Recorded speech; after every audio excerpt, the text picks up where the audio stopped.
48 గంటల తర్వాత నేనే ప్రత్యక్ష కార్యాచరణకు దిగి ఈ తిరువూరులో మద్యం లేకుండా చేసే బాధ్యత నాది.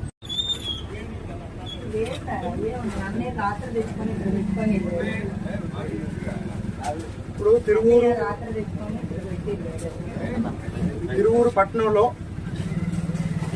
అఫీషియల్గా 4 మద్య షాపులు ఉన్నాయి.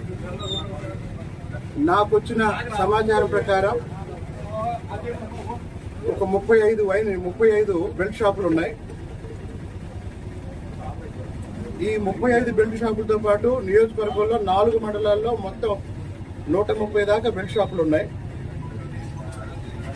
ఇప్పుడు ఎదురుగా ఉన్న వైన్ షాప్ వాళ్ళు ఇక్కడ ఒక 5-6 బెల్ట్ షాపులు నడుపుతున్నారు.